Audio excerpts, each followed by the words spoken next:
अस्सलाम वालेकुम व्यूअर्स, कैसे हैं आप। उम्मीद है कि आप खैरियत से होंगे। आज की इस लेसन के अंदर हम कंडीशनल सेंटेंसेस के बारे में पढ़ेंगे।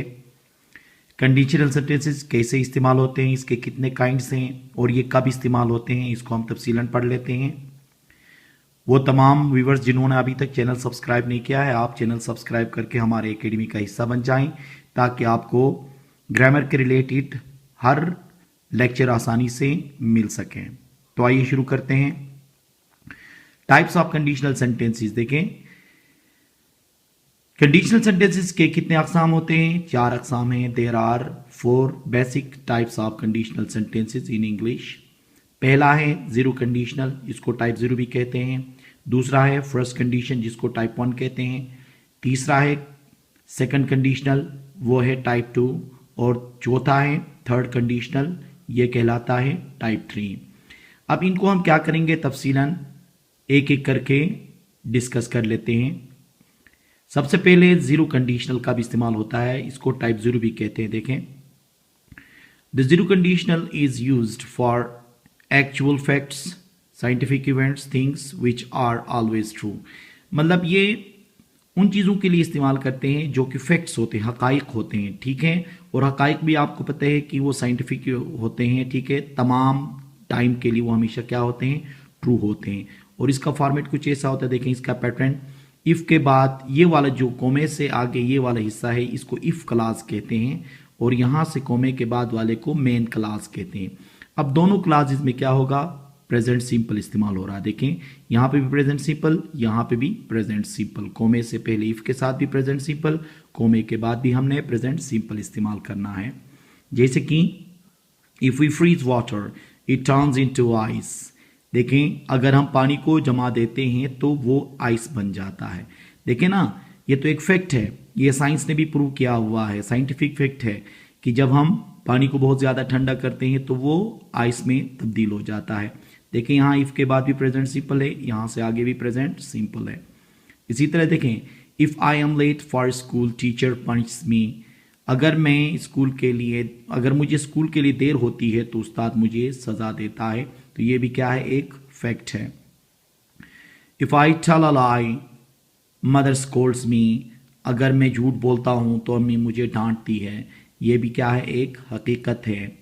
If we work hard we pass exam. अगर हम मेहनत करते हैं तो इम्तिहान में पास होते हैं, ये भी एक फैक्ट है, ठीक है। तो ये जीरो कंडीशनल कैसे सेंटेंसेस के लिए इस्तेमाल, कैसे ज़माने के लिए या कैसे कामों के लिए इस्तेमाल होगा, ऐसे तमाम काम या ऐसे फैक्ट्स, साइंटिफिक इवेंट्स, ठीक है, जो हमेशा के लिए सच्चे हों या हमेशा के लिए ट्रू हों, तो उनको बयान करने के लिए हम जीरो कंडीशनल इस्तेमाल करते हैं, ठीक है। अब टाइप 2 है, देखें फर्स्ट कंडीशन, ये कब इस्तेमाल होता है। The first conditional sentence are use to speculate about possible situation that can really happen at present और इन फ्यूचर। ये एक ऐसी हालत के लिए या ऐसे काम के लिए इस्तेमाल होता है जो होने के इम्कानात ज़्यादा होते हैं, मतलब पॉसिबिलिटीज़ हो फ्यूचर के अंदर या अभी, ठीक है। इसका फॉर्मेट क्या है, देखें, इफ़ के साथ प्रेजेंट सिंपल इस्तेमाल होगा, फिर कोमे के बाद हमेशा फ्यूचर सिंपल इस्तेमाल होता है, या मॉडल्स। और मॉडल्स में से भी कौन से, जो फर्स्ट फॉर्म समझे जाते हैं, ठीक है। अब जैसे कि देखें, if it rain I will stay at home. अगर बारिश होगी तो हम घर पे रहेंगे या मैं घर पे रहूंगा, ठीक है। देखें, अब मेरे घर पे रहने का डिपेंड टोटल किस पे है, बारिश पे है। कंडीशनल का मतलब ये है कि शर्तिया जुमले, एक काम के लिए दूसरा काम क्या है, शर्तिया तौर पे होना लाजमी है। अब यहाँ पे देखें, इफ के बाद क्या लगा, प्रेजेंट सिंपल, और आगे जो कोमे के बाद मेन क्लास के अंदर फ्यूचर सिंपल इस्तेमाल हुआ। If you bring mobile I will use. देखें, इफ यू ब्रिंग मोबाइल, यहाँ प्रेजेंट सिंपल और यहाँ फ्यूचर। इसका क्या होगा, देखें, अगर आप मोबाइल लाओगे तो मैं इस्तेमाल करूंगा। देखें, फ्यूचर की बात है, ठीक है। अगर लाएगा तो फिर मैं इस्तेमाल करूंगा। इसी तरह से if he asks question I will give answer. अगर वो मुझसे सवाल पूछेगा तो मैं जवाब दूंगा। अब देखें ना, जवाब देने के भी चांसेस फ्यूचर के अंदर हैं, ठीक है, और सवाल पूछने के भी चांसेस हैं। इसी तरह से if you are in practice you can play better than I. अगर आप प्रैक्टिस में हैं तो मुझसे बेहतर खेल सकते हो, ठीक है। ये प्रेजेंट के अंदर की बात है कि अगर प्रैक्टिस में है तो बंदा क्या होगा, खेल सकता है। ठीक है, अब देखें इन सब में 50-50% के चांसेस हैं। ठीक है, एक काम हुआ तो दूसरा होगा, अगर नहीं हुआ तो नहीं होगा। और इसके होने के देखें ना, can really happen at present और इन फ्यूचर, और होने के क्या है, ये पॉसिबल स्टेट की बात हो रही है। ठीक है ना। अब है सेकंड कंडीशनल टाइप 2। अब देखें यहां पे, in this second conditional sentence we speculate about situation that will probably never happen at present और इन फ्यूचर। अब इसका यह है कि अब ये इस्तेमाल होता है प्रेजेंट के लिए और फ्यूचर के लिए भी इस्तेमाल होता है, लेकिन ये उस वक्त हम इस्तेमाल करते हैं कि प्रेजेंट के अंदर वो काम नहीं हुआ है और नहीं हो रहा है और मुमकिन भी नहीं है। ठीक है, होने के ऐसे सिचुएशन में हम ये कंडीशनल सेंटेंस 2 इस्तेमाल करते हैं। इसका स्ट्रक्चर क्या होता है देखें, इफ क्लास के अंदर आपने पास्ट सिंपल इस्तेमाल करना। देखें इफ के साथ पास्ट सिंपल, फिर कोमा लगा के सब्जेक्ट, फिर उसके साथ वुड और कुड, फिर बाद में क्या करना है, हमने वर्ब की फर्स्ट फॉर्म इस्तेमाल करनी है। अब यहां पे देखें, if you worked hard you would pass exam. अगर आप मेहनत करते तो पास होते। अब देखें ना, हालांकि इसमें पास नहीं हुआ है, मतलब अब पास होने के चांसेस नहीं है प्रेजेंट के अंदर, क्योंकि जो हम बात कर रहे हैं वो सिर्फ बात तक ही महदूद है, लेकिन असल में काम कुछ और हुआ है। देखें ना, अगर आप मेहनत करते तो पास होते, हम उस वक्त कहते हैं ना कि बंदा फेल हुआ है। If I had time I would help you. अगर मेरे पास वक्त होता तो आपकी मदद करता, का मतलब क्या है, मेरे पास टाइम नहीं है और मैं मदद भी नहीं कर सकता हूं। इसलिए क्या कहा, देखिए will probably never happen at present और इन फ्यूचर, मतलब काम के होने के इम्कानात बिल्कुल नहीं है। इसी तरह से if I were you I would slap him. अगर मैं आप होता, मतलब आपकी जगह में होता तो उसे थप्पड़ मारता। इसका मतलब यह है कि न मैंने थप्पड़ मारा है और न मैं आपकी जगह में हो भी सकता हूं।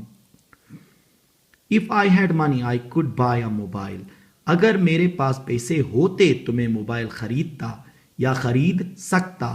तो इसका मतलब यह है कि पॉसिबिलिटीज की बात हो रही है प्रेजेंट के अंदर। अगर मेरे पास पैसे होते का मतलब है कि इस वक्त मेरे पास पैसे नहीं हैं, और I could bye a mobile, और मैं खरीद नहीं सकता हूं। बस सिर्फ क्या है, मैं सिर्फ इसके बारे में बात कर सकता हूं लेकिन काम इसमें नहीं होता है। तो सेकंड कंडीशन के अंदर ये है कि इसमें वो सेंटेंसेस होते हैं जो कि प्रेजेंट के अंदर वो काम मुमकिन नहीं है, बस सामने वाले के दिल बहलाने के लिए हम ये जुमले इस्तेमाल कर लेते हैं। ठीक है, अब है लास्ट कंडीशन जिसको हम थर्ड कंडीशनल कहते हैं, टाइप 3।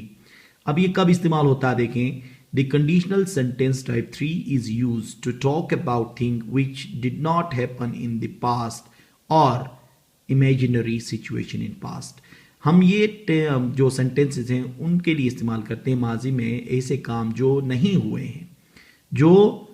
हुए हैं और उनके बारे में हम क्या करते हैं, अभी प्रेजेंट में बात करते हैं। या तो इमेजिनरी सिचुएशन, मतलब इमेजिनेशन करते हैं माजी के लिए। ठीक है, जैसे कि देखें इसमें क्या होगा, इफ के साथ पास्ट परफेक्ट लगेगा, कोमे से पहले इफ क्लास के अंदर, फिर बाद में सब्जेक्ट के साथ वुड और कुड के साथ हैव लगेगा, और साथ में वर्ब की कौन सी फॉर्म लगेगी, थर्ड फॉर्म। अब देखें कैसे होगा, if he had met him, if he had met him he would have told him.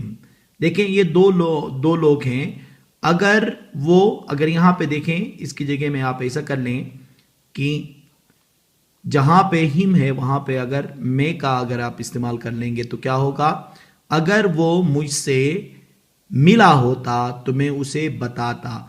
अगर इसका इस तरह से ट्रांसलेट होगा, अगर वो उससे मिलता तो वो उसे बताता भी होता है। ठीक है, अब देखें इस तरह से, if you had told me I would have sold your problem. अगर आपने मुझे बताया होता तो मैं आपका मसला हल करता। इसी तरह से देखें, if I had studied I would have passed exam. अगर मैंने पढ़ लिया होता तो इम्तिहान पास करता। तो इसका मतलब ये है कि मैंने नहीं पढ़ा था और मैं इम्तिहान पास नहीं कर सका हूं। तो इसमें क्या है, तमाम माजी में वो काम हैं जो नहीं हुए हैं, लेकिन बाद में हम क्या करते हैं कि इमेजिनरी अगर ऐसा होता तो ऐसा होता कह के वो हम ख्याल का इजहार कर लेते हैं। इसी तरह से देखें, if he had come to me I could have helped him, अगर वो मेरे पास आया होता तो मैं उसकी मदद कर सकता।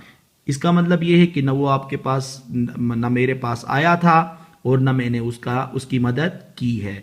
तो इसका मतलब ये हुआ कि थर्ड कंडीशन हम उस वक्त इस्तेमाल कर लेते हैं जब हमें ये पता होता है या ये बताना होता है कि माजी में कोई काम नहीं हुआ था, मतलब नहीं हुआ था, तो उसको हम क्या करते हैं, बाद में इमेजिनरी अगर ऐसा होता तो ऐसा होता कह के ख्यालात का हम इजहार करते हैं।